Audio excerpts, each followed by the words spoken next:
Hello. हाँ Kaleem sir, आवाज आ रही क्या? हाँ, अस्सलाम वालेकुम सर। अस्सलाम वालेकुम सर। आ रही है सर। ठीक है।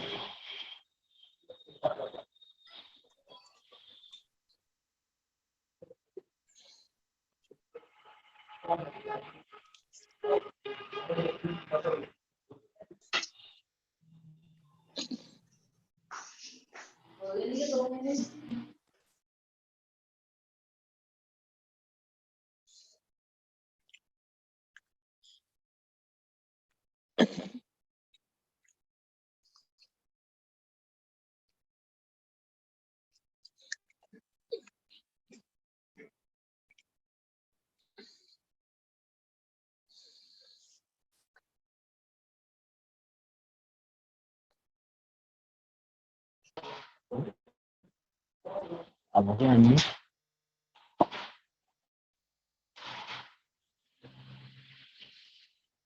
Once again, welcome to Dr. Ahmad Zaid lecture series. Today's topic of discussion is forms of literature. It will be discussed by Dr. Kalimuddin Rashid. Before listening to him,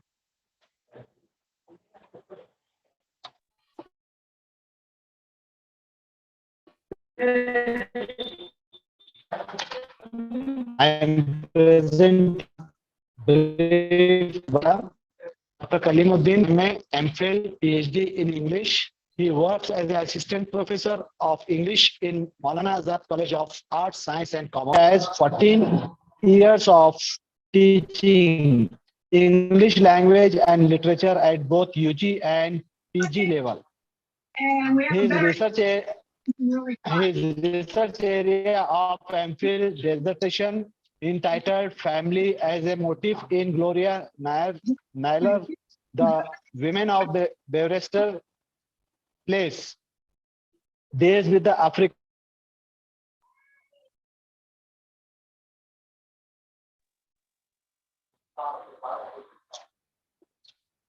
He worked on post-colonial theorist for his doctoral research entitled Cultural and National Identity, a post-colonial perspective. He works as a for English Laboratory Lab, coordinator for Skill Enhancement Program, NSS Program Officer, and member of IQS Assurance Cell, Magazine Committee, Career Counseling, etc. He also acted as a coordinator for UGC sponsored national by the department. He attended 14 training programs, 12 research papers in refereed UGC listed journals, and three papers in books. Under his able guidance, 5 students are pursuing PhD research, and 1 is completed under his guidance. Interest includes American literature in studies and Marxism. So, with this brief introduction, I request Dr. Kalin to deliver his talk. Thank you very much, Professor Arepatan sir, for a nice introduction. Good evening, all. Assalamu alaikum. I'm happy to be the part of Dr. Ahmad Zahir lecture series.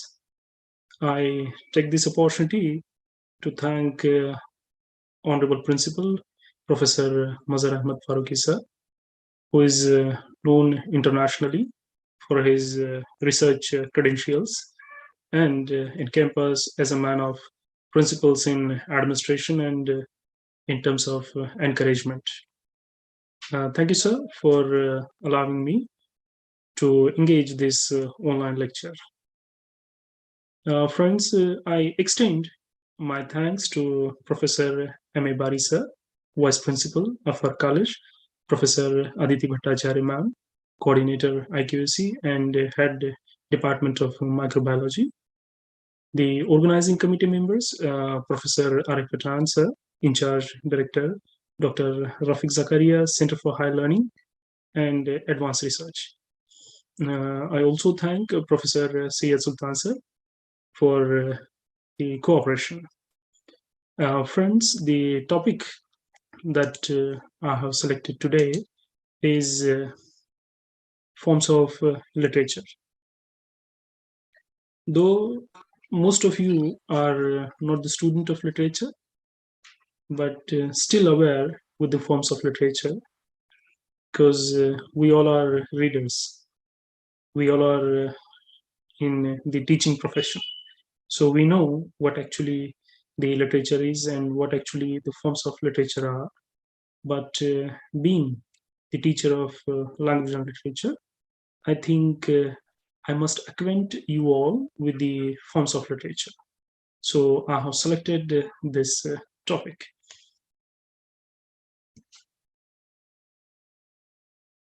Before going in detail about the forms of literature, I would like to clear the intention or the objectives of my talk. The very first thing is to define literature precisely, because it will take years and months to define that. So I'll explain briefly.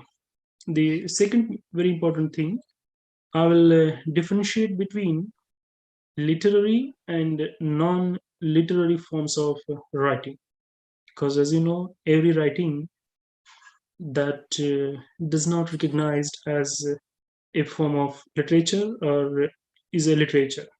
There are differences. Like a book of history, we are not going to call it as a literature. There are some reasons I'll explain in my lecture. The third very important thing is that, or the objective of my presentation is, I would like to focus on the genres. This is the literary term that we use for form. Form is a general English where we call form, type, but in literature we use the word genre, GENRES, genres. So I'll focus on the genres of literature. And the final thing, as I said, to acquaint the participant with the features of different genres of literature. So the first thing, what is literature?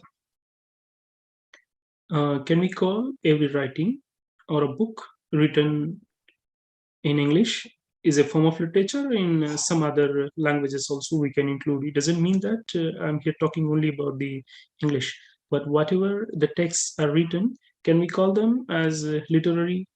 I would say certainly no, because literature has some characteristics. So here I'll be focusing on a few more. The very first thing, to whom we call as a literary product or literary text, the very first thing that comes here is it is a form of writing. Literature is the very first thing, is a form of writing concerned with artistic. Artistic has a relation with creation. And the second important thing, aesthetic, is related with the pleasure. So that must be a creation. That must not be a production. Literary text is what? That is an artistic product, as if a artist portrays a picture or creates an image. That is something new that was never seen before. So that must be a creation. Second thing, that should be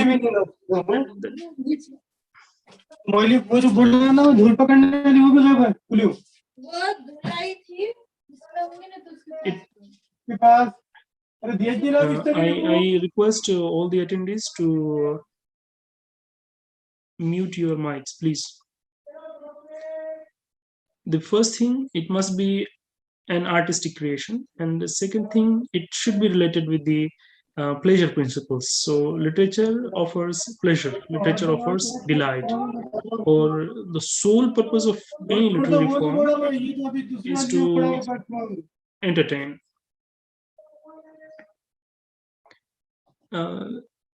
We know all that literature holds mirror to a society. That's very common phenomenon.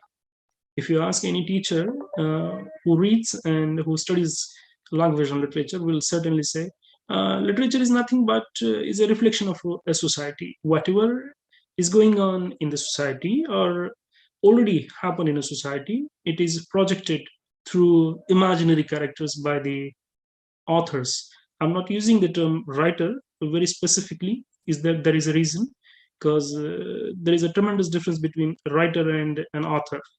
Author creates, writer produces. Third important thing which is related with the literature is it offers a criticism of lives. It is not related with you and me only. It is related with the lives of the human beings, those who are enjoying their lives in the society. So it highlights both your positive and negative aspects, as well as your issues related with your life or maybe with someone else's life. So it tries to offer criticism, and it offers, it never insists, it offers. Then if you want to describe literature, it is an abstract form of writing, and that's a very tricky thing. Why tricky? Because when we say abstract, it has nothing to do with the concrete. You cannot grant meaning to a text. You cannot grant a meaning, and that to a final one, because abstract phenomena is based on the perceptions. So literature is an abstract. Why abstract? Because if you start reading a poem now, and if you read a poem and ask the same poem to read your friend or your student, and you will find there are different meanings to the same poem. So it's not like sciences, 2 plus 2 is a 4, but here you can say 2 22 could be. It's not a concrete thing, it's an abstract entity, because you cannot grant a final meaning to a text. It is based on your psyche, it is based on your understanding, it is based on the level of your caliber. The next thing that describes literature is it is a form of writing which awakens readers' emotions. It plays with your emotion, it tries to exhibit your emotion, your feelings, your sensory perceptions and imagination. So on the basis of this, you can say that literature is dealing with your heart, not with your brain. So when you're going to read literature, read with the heart and keep aside brain. It doesn't mean that you're not using it all, but if you're using that, it certainly you will indulge into the reasons, and you will start questioning. So in literature, it is not allowed. Your perceptions, your interpretations, your evaluation is more important thing. To define how literature is romantic, or how it deals with romantic notions, I would like to go with the quotes of some of the famous poets and authors in English literature. If you would like to describe it in terms of romance, it is John Keats in his famous Ode on Aggression says, "Hard melodies are sweet. Hard melodies, hard melodies are sweet, but those unheard are sweeter." Whatever you listen is certainly sweet, but whatever is unspoken is more important than the spoken. As if there is a quote that pain is mightier than the soul. Similarly, your imagination is more important here than the reality. This could be applied to the person who has very romantic notions or who is in the feeling of Allah, who can say that there is no need to say your eyes, that speaks more, your gestures or expressions, that speaks more. So literature allows you to read those expressions. So therefore you can go with the quote of John Keats: hard melodies are sweet, but those unheard are more sweeter.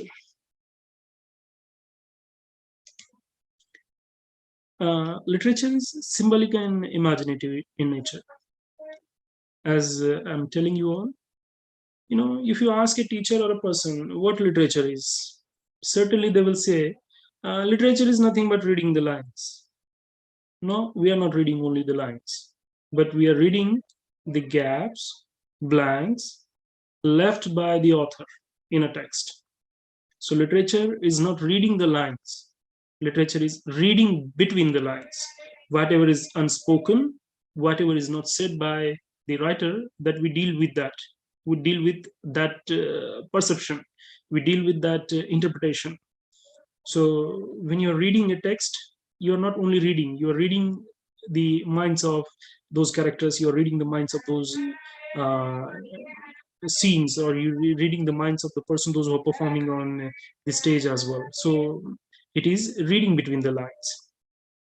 uh, for example, a very famous poet in America, Robert Frost, who says in his famous poem, "Stopping by woods on a snowy evening" is the title of his poem. He says, "The woods are lovely, dark and deep.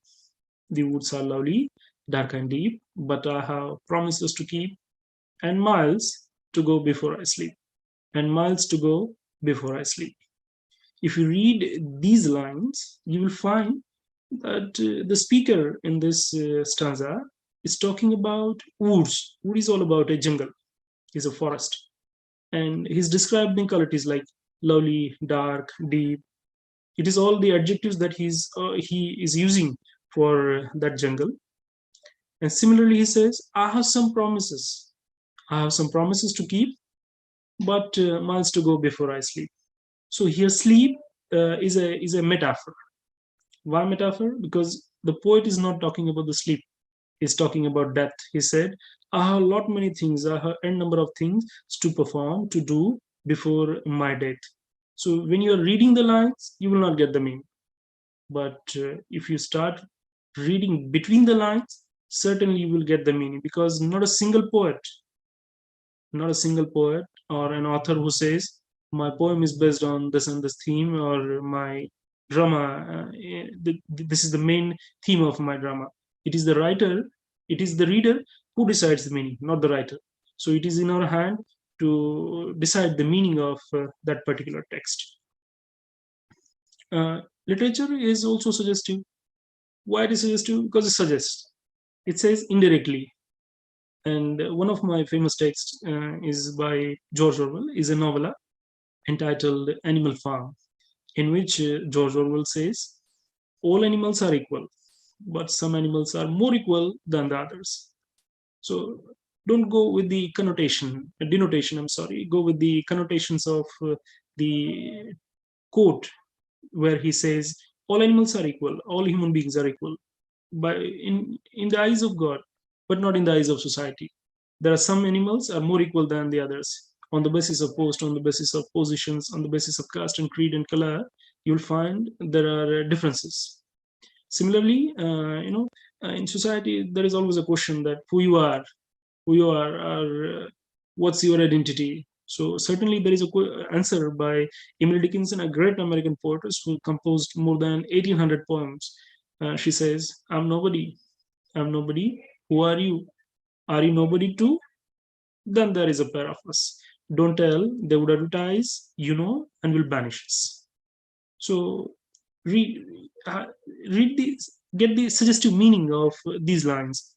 They don't want to play only with the minds, or they are not dealing only with the lines, but certainly they are dealing with the meaning it passes on the masses and readers. And you all are familiar with this thing, in that it is a medium. Literature is a medium to convey our feelings and thoughts. So purposefully have selected Afro-American poetess Maya Angelou and his poem entitled "Still I Rise," in which she expresses her pain. And what was that pain? The Afro-American writing, it is based on the master and slave narratives. If you would like to deal with the African literature, and the base of African literature is a master and a slave. So a slave is not a servant, but a person who has no right to speak and to say. So she is representing herself through this stanza, and she says, "You may write, you may, you may." She's addressing to the world, especially the whites. "You may write me down in history with your bitter, twisted lies. You may trod me in the very dirt, but still, like dust, I will rise." I have a very funny definition of history. Maybe my friend will offend me, Dr. Musa, but I would like to say history is risking your past in somebody else's hand. You don't know how he or she will write about you, or what kind of your interpretation will be after your death. So it is simply a risking of your past in somebody else's hand. But here in this through this stanza, you can say that she is explaining her anguish, her pain through the person, for whom, for the whites, because it is all about the narrative, and we don't know the way they will write about you. So she says, the way you would like to write about me, I don't care about that. If you would like to trod me in the way dirt, it's okay, no problem, but like dust I will rise. So that's all about the her longingness. Literature also offers reading of human minds, that we put it in the broader umbrella term, that is psychology and philosophy. If you are reading Hamlet by William Shakespeare, you will realize that the way Hamlet speaks about his own mother, and he says, "Frailty, thy name is woman. Frailty, thy name is woman." Read this quote, you will get the meaning. The way he is talking about the women, or his psychology about the women. Frailty, one who has a weakness. Frailty is what? One who has a weakness, who can easily, to whom you can easily convince, easily decept, and can ask for a number of things. So the frailty, the name is human, he says. Similarly, the same character, that is Hamlet, through his soliloquy offers his own understanding, and we come to know what kind of character he is while reading his own soliloquies. To be or not to be, he says. To be or not to be, that's the question. That shows his dilemma. So you are not reading only the Hamlet, but at the same time you're reading the minds of humans. Some other day, or maybe in your life as well, you are in a dilemma. There are most of the times there are dilemmas that you start with, and you would like to end up with that. The path that you selected, you don't want to travel that. So there is always a dilemma. So this refers the human minds, or psychology, the way he thinks. To be or not to be, that's the question. Or another famous play by Shakespeare is Macbeth, in which the lead character says, life is, he takes a pause, life is a tale. See the way he defines the life. Every individual has his own, because life is an abstract noun. So you have liberty, you have authority to define the way you want. So he says, life is a tale. It is a tale told by an idiot.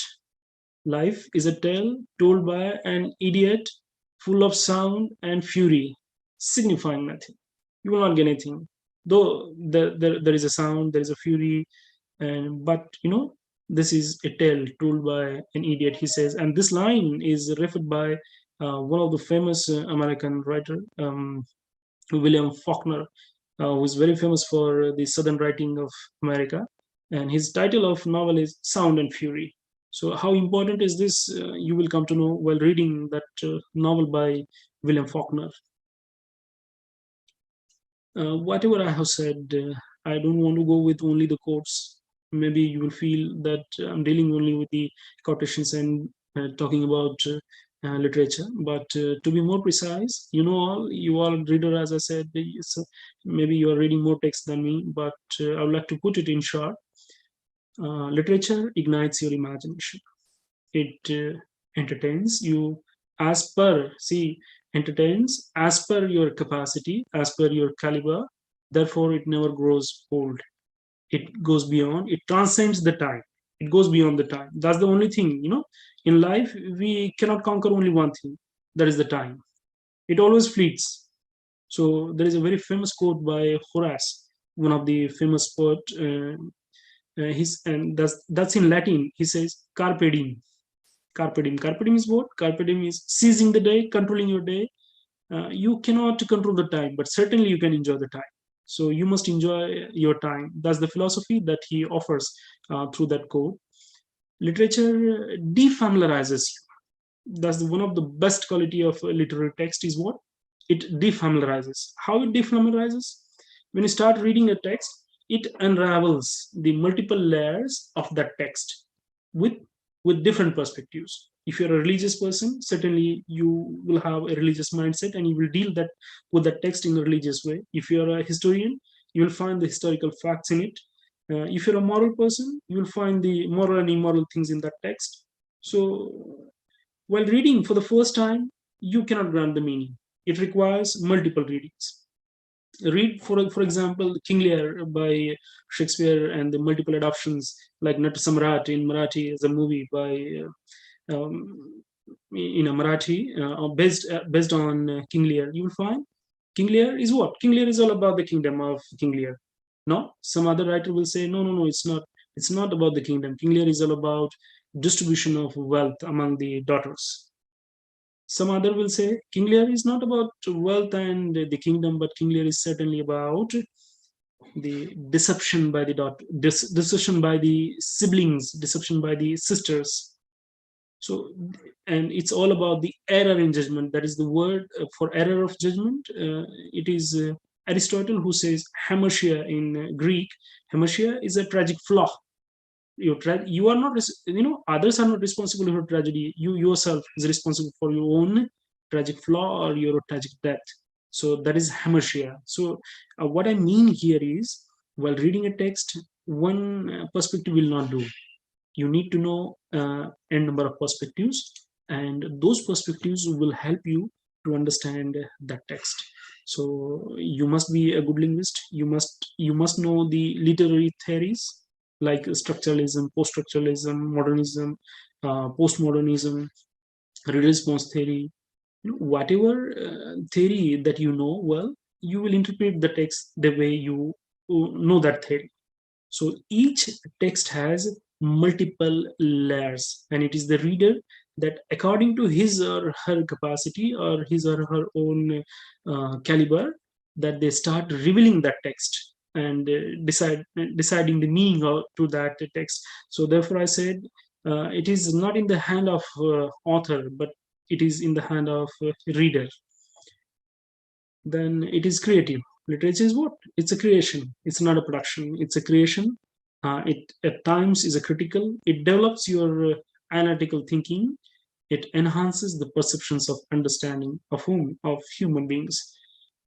It blends together literature that blends together fantasy and reality as well. It deals with moral, ethical, cultural, and religious values. So it is a carrier for all these principles. So this way, if I'm talking about all these things, it means that I'm talking about the nature and what literature actually is. As I said, the title of my presentation is Form of Literature, but you will certainly get acquainted through the nature of literature, because nature that decides the form. Form is not going to decide the nature, but it is the nature that decides the form. But certainly I have to come up to my presentation, that is genres of literature. That's the literary term, as I said before. Why there is a need of genres? In order to confine. Why there is a need of genre? Because in order to confine the boundaries, subjects, nature, structure, technique, tone, content, length of length of literature, it is categorically literature is categorically divided in two parts.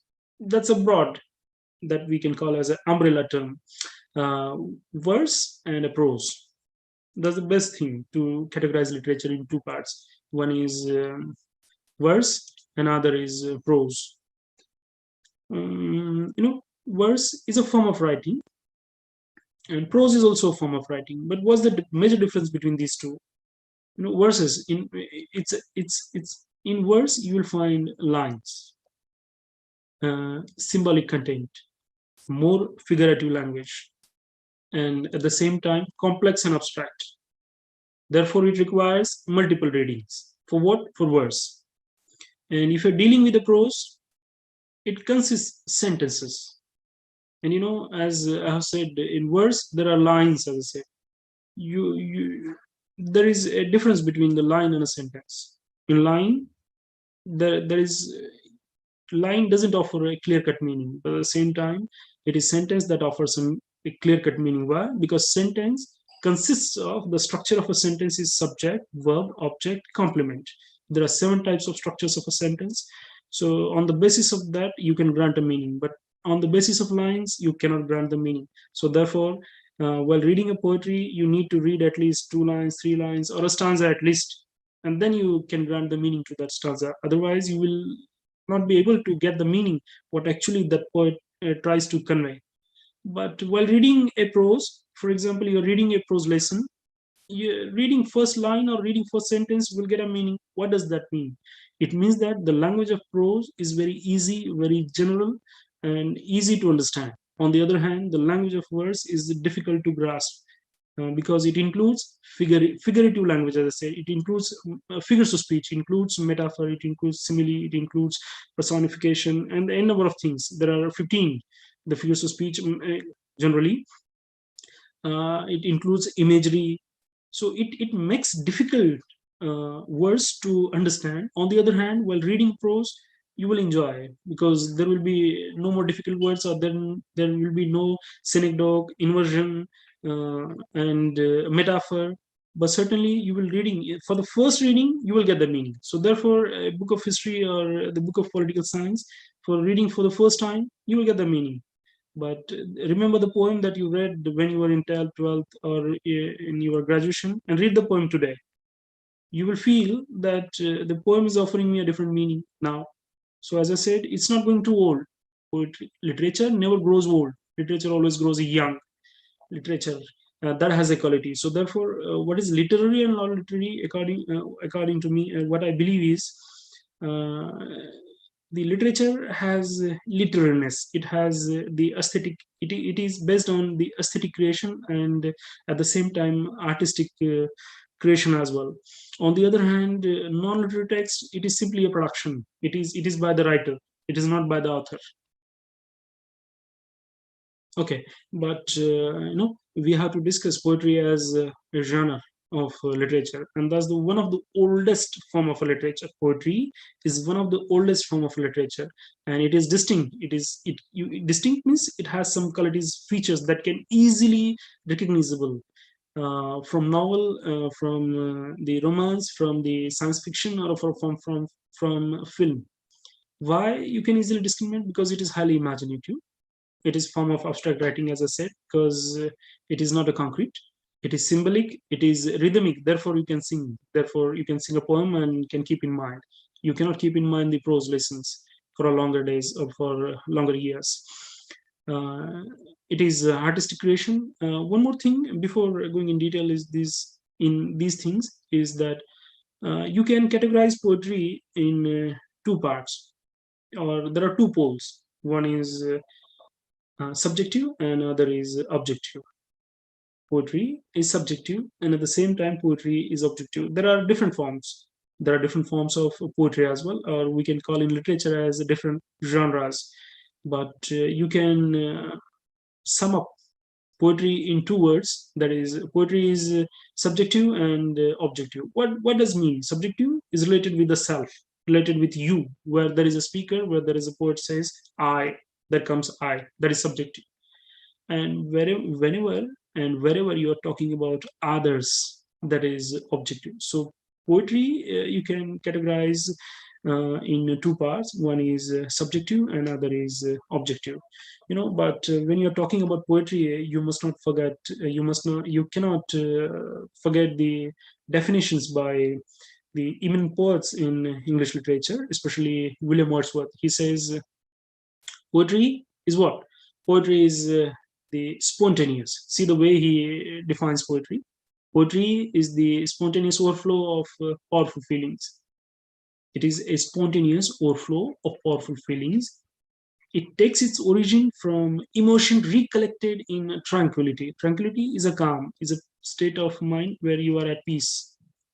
Whatever the ideas that stuck your mind, and you start composing a poem. But when you are at peace, when you are when you are fumbling, when you are in a hurry, I don't think that you are going to compose a poem.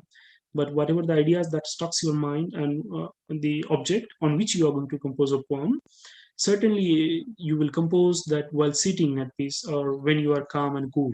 So he says poetry is a spontaneous overflow recollected in tranquility. And one of the opponent of T.S. Eliot, the Wordsworth, I don't put him as the opponent, but one of the famous critic in English literature, who is a recipient of a Nobel Prize as well, is in 1948, who says poetry, it is not the expression of personality, but it is an escape from personality.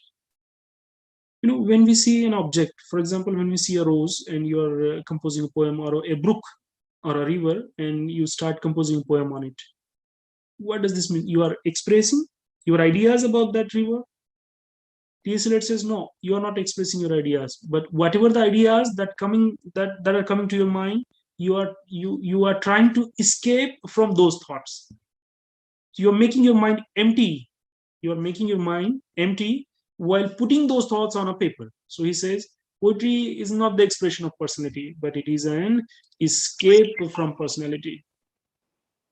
Okay, in poetry there are genres of poetry, and there are some more. There are 11, but I put here one of the important ones. And the first genres of poetry, or the type of poetry, is the lyric. Second, the ode. Third is the sonnet. Fourth, the elegy. Fifth, epic. Sixth, ballad. Seventh, satire. Lyric is a song poem. I'll not go in detail about these genres of poetry, because I don't think time will permit me. But I'll explain in short, and I'm sure you will get the idea what actually this form is all about. The lyric is a song poem. That's the first thing you can keep in mind. Lyric is what? Lyric is a song poem. So when we listen songs, we can easily keep in mind, and we start singing those. So it is composed in a way that reader can keep in mind easily. So it is a song poem. It is originated somewhere in Greek. It is highly personal. Second important thing about lyrics are personal. It deals with single emotion. If it is dealing with the happiness, right from beginning up to end, it will talk about the happiness. So it deals with single emotion. It is highly personal, and at the same time, it is a subjective poem, as I said. Second important thing, or the genres of poetry, is the ode. Ode, to put it in one sentence, I would like to say ode is objective poem. It is not dealing with the poet. It is not dealing with the person, those who are associated with the poet, but is dealing with some object, like Ode on a Grecian Urn by John Keats. In Ode on a Grecian Urn, Keats is dealing with urn. It is, there is another ode by John Keats, is Ode to Autumn. I'm sorry, Ode to Autumn. In Ode to Autumn, Keats is talking about the autumn season. So what he is doing, he's dealing with other objects. He's not dealing with the self. He's not, though he is expressing his views about the autumn season, and he compares the autumn with a farmer That's the personification right from first line up to the last line of that word you will find. But he's not talking about self, he's talking about some other object. So in ode, it is not a subjective poem, it is objective poem, and it is based on some other objects. Then the third is the sonnet. uh, the best thing to identify sonnet is a 14 lines poem, not more than 14 or not less than 14. If the poem consists only 14 lines, this poem can be termed as the sonnet. And it is divided in two parts. One is octave, a stanza of 8 lines, another is sestet, a stanza of 6 lines. So sonnet, and the major theme in most of the sonnets is love. It is based on the theme of love, and the none other than in literature who is famous for the sonnets is William Shakespeare, who has written more than 157 sonnets. So this genre is named after him. It is said Shakespearean sonnet, not as English sonnet, but though there are Edmund Spenser and the other writers like Milton who composed the sonnets, but it is named after William Shakespeare. Then the fourth category is elegy. In short, elegy is a sad poem. The theme of elegy is death. Death of whom? Death of a companion, death of a beloved, death of a lover, or death of a friend. So it is a poem based on the sadness. Then fifth is very important, that is epic. In India, that's Ramayana and Mahabharata are considered as the epics, and it's very lengthy.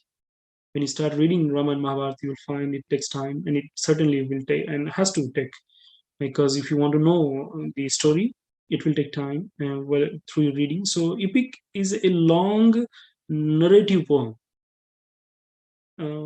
Narrative, why narrative? Because in narration you will find there is a narrator, as if you will feel that someone is there and who is helping you, who is assisting you in knowing the meaning of that poem. So narrator is there, where in epic, and it is generally based on the themes of God, hell, heaven, angels. These are the themes that you'll find in the epic. Then the ballad. Ballad, written here in bracket, is originated from folk literature. Is a part and parcel of folk literature.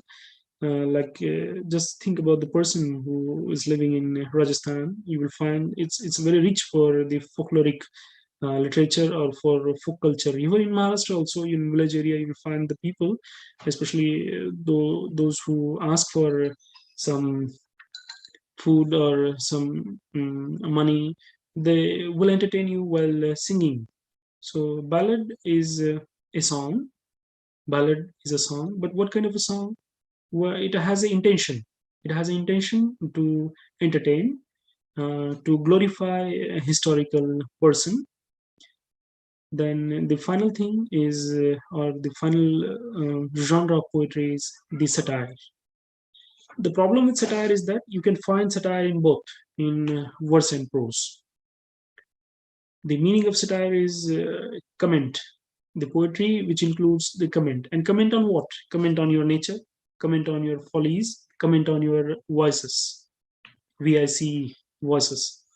So it is a comment, but not in a direct way. It's an indirect way, because it is a matter of offense if you comment directly.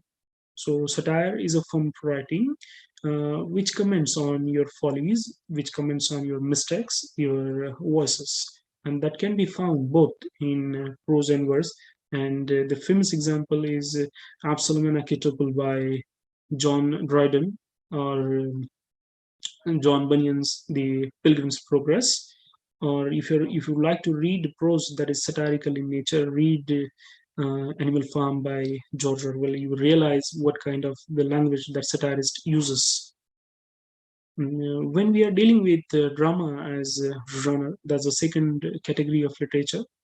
As I said, poetry is one of the oldest form of literature. Second comes drama. In drama, includes both fact and fiction, and could be acted before an audience. Therefore, it is meant for performance. If you're reading drama, you won't enjoy. See the performance, you will enjoy it, because drama is made for performance. That's the intention, because every character has given some speech. Every character has to perform on the stage, and through his or her performance, he or she creates the effects on the minds of readers. So you will see, if you would like to enjoy drama as a genre, you need to see the performance. But every drama cannot be acted on a stage. So therefore, reading is better option. But if you got an opportunity to see the performance, see that, and you will enjoy. So because the main intention, when dramatist writes the drama, he keeps the audience in mind, not readers. And the literary word for drama is a play. We call it play in literature, but in general English, it is known as drama. No, but when you start analyzing drama, what are the contours, or what are the basis, on what basis you will analyze drama? You need to analyze the plot, the character, dialogue, atmosphere, and outlook of life. There are the five things. On the basis of this, you can analyze drama. I came across in my classes that whenever I pose a question to my students, what do you mean by plot, or what is story? There is always confusion between plot and story. These two are taken as same, but plot is an arrangement by the author. Plot is an arrangement of events, situations, or the narrative scenes, or the scenes in a drama. So plot is an arrangement by the author. On the other hand, story is an arrangement by the reader. When we enjoy a film for 3 hours or for 2 hours, and we have to retell the same story to our friend, we complete telling the story within 3 minutes. What does this mean? This means that you're telling story, you're not telling the plot. So on the basis of character, on the basis of dialogue, on the basis of atmosphere, on the basis of an outlook on life, you can analyze drama. Drama has sub-genres as well. Drama is divided specifically in two categories, not in three.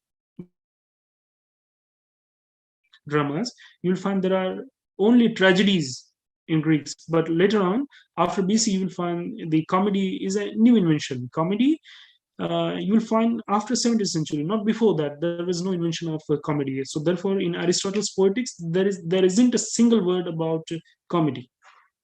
So, but generally nowadays, if you have to study the subgenres of drama, you can categorize into three. That is tragedy, comedy, and tragic comedy. So tragedy, that deals with the darker side of human life. It aims at inspiring pity and fear. It deals with unhappy fate of the high birth, because in dramas, the characters were selected from the high birth, person from noble rank, or the kings and queens, or princess or prince. Uh, the main theme in drama is murder, revenge, killing, conspiracy, treachery, so on and so forth. So read Othello or King Lear, you will realize what kind of tragedy is, how it deals with the evil nature of human beings. The second category of drama is, or a play, is comedy. It's a complete opposite of tragedy. It's a vice versa, that you can say, that comedy that deals with the happy side of human life or human nature. It aims at evoking laughter. All comes right in the end of play. If you find these things, certainly label that play as a comedy. Then the third important category of drama or a play is tragic comedy. Tragic comedy, if you know both comedy and a tragedy, there is no need to talk about tragic comedy then, because it mingles both. It is a blending of tragedy and a comedy. It contains comic relief, and the comic relief you will find only in the place of 16th century, not in other place, not in the 17th, 18th, or 20th century. Comic relief is a term invented by the 16th century dramatist. It deals with the relief. Relief, what kind of relief? If some serious scene is going on, if some serious action is going on the stage, purposefully the dramatist invents a scene, a character, or a speech that creates laughter. The intention of dramatist is to elevate your attention. If you are watching seriously, if you're enjoying performance very seriously, that might affect on your psyche and you're going to be mad. So there is an intention by the writer to introduce a character. So therefore, in films as well, you will witness there is a comedian, there is a comic character that apart from hero and heroine, it is very important. Especially in southern movies, you will find the comic characters are very famous. That they elevate your attention. So comic relief has to do with the elevating your attention. See, it contains comedy and a tragic background, both. It is a complete tragedy up to certain point and a complete comedy thereafter. The rising action is tragedy and the falling action is comedy. And the famous example for this tragic comedy is The Winter's Tale. And I request you all to read Winter's Tale by William Shakespeare. These are in prose. As I said, we categorize literature in two ways. One is verse, and other is prose. In verse, there comes two things only. One is poetry, and other is drama. Both are poetic in nature. But in prose, has a long list because it is based on the narration. It's based on the narrative techniques. So in it comes the short story, as if you read in prose lessons, the essays, all essays, then romances dealing with the adventure stories, then biography, autobiography, novel. That's a popular term that we use till 20th century, but it has been converted now into fiction. There's no need to say novel, say fiction, and this will serve your purpose. Folklore and oral narratives are also the part and parcel of prose narratives, because all these things that comes in one term, or you can categorize into prose, because it is based on the narrative. Narrative is the base of all these genres of prose. As I said, fiction is the term that we use in current scenario and in current era. The essays, the travelogues, then the short stories, autobiography, biography, that comes under the one term, that is fiction. There is addition. The two things are added now. One is sci-fi, that is science fiction, and it is very interesting to read the science fiction because it is a blending of science and a fantasy. It is a blending of technology and fiction. The stories like Harry Potter, then the Marvel stories, then our Indian hero, that is Krish, is a sci-fi.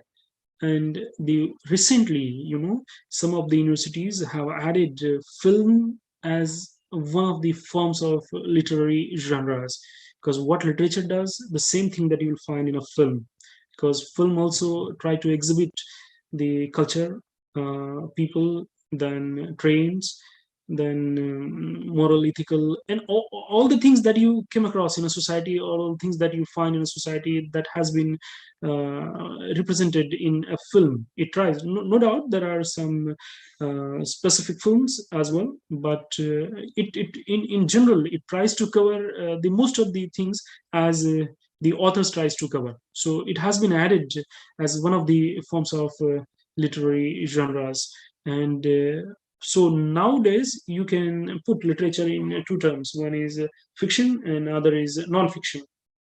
So whatever is fiction, that we all discussed now, and whatever is remain is non-fiction, like reports, feature articles, essays.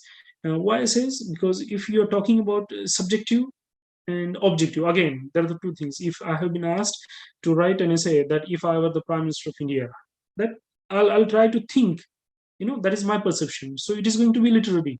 It's not an authentic data, isn't it?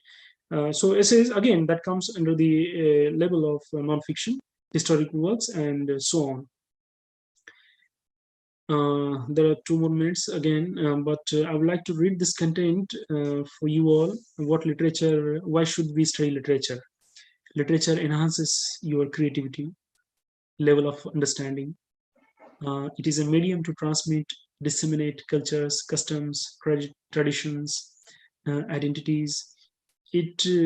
Therefore, it tries to pass on social, religious, philosophical, moral, ethical values. Therefore, it must be preserved, read, circulated in order to sustain these um, things for generations. Why? Because see, sciences, what sciences does, sciences deal with bare facts. On the other hand, literature pleases your heart. They deal merely with the records, whereas literature opens up limitless possibilities of taking up the text.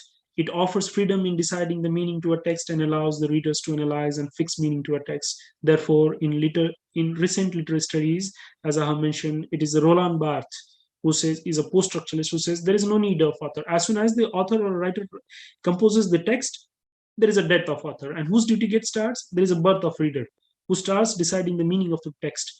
So literature has an universal appeal and not confined to the boundaries set by humans. It transcends the boundaries. It pleases, it entertains to the masses, irrespective of religion, caste, creed, color, race, gender, country, so on and so forth. So the things which I have discussed in my presentation, I would like to sum up is whatever I have said is all about the nature of literature. I have been talking about the forms of literature. I have categorized the literature and explain the different forms of prose and verse and why there is a need of literature. And the content from where I have taken and the some of the references is from a book entitled A Background to the Study of English Literature by B. Prasad. Thank you, friends. Queries, please. Thank you for your precious time. I hope this will do.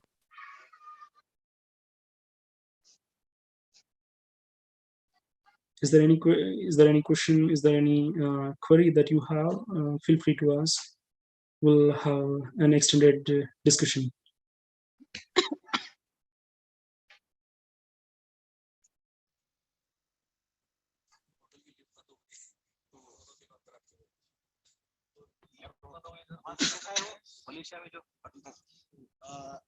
Any questions or query,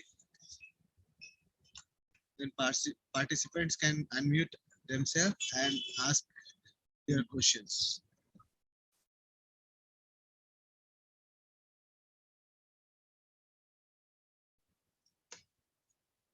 I'll be happy. I'll take your questions as reward for me.